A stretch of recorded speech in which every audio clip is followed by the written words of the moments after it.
जी नाज़रीन, हाज़िर आहियूं नेशनल ऑनलाइन न्यूज़ अलर्ट सां अवांखे नओं दरो खां ख़बर ॾियण त शहीद राणी मोहतरमा बेनज़ीर भुट्टो जी 13वीं वरसी जे मौक़े ते पार्टी जे जियालनि वर्करनि नौजवाननि ॿुढनि तोड़े ॿारनि खे यादि करे अॼु लुड़क लाड़े ڀيٽا पेश कई आहे।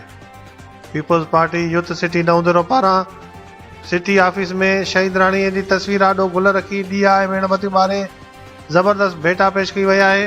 हर साल जीअं हिन साल में पीपल्स यूथ अॻुवाणनि ख़ालिद मंगरियो असगर नारे जो ڀيٽا पेश करण लाइ नंढड़ी तक़रीब मुनक़िद कई, जंहिंमें पीपी सिटी नओं दरे जा अॻुवाणनि सैयद अरशद राशिदी, अनवर बुर्डो, सलीम मंगी, बशीर भुट्टो, अमजद सुमरो, सरफराज मीराणी, दिलीप कुमार ऐं ॿियनि शिरकत कई।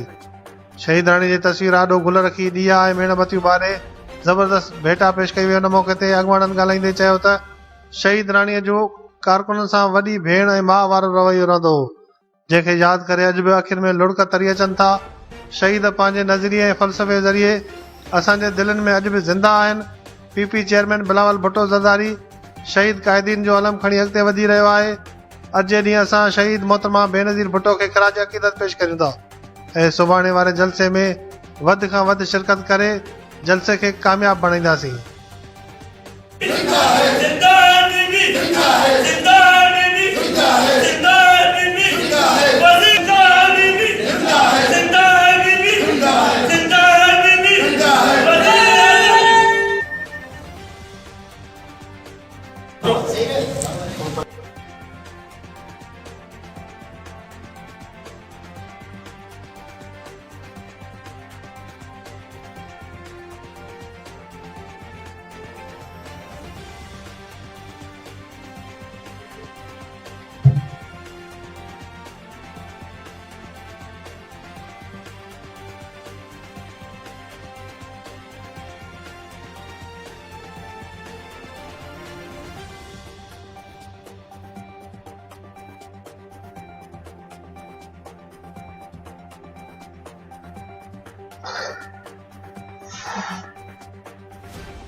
जिंदा है बीबी, जिंदा है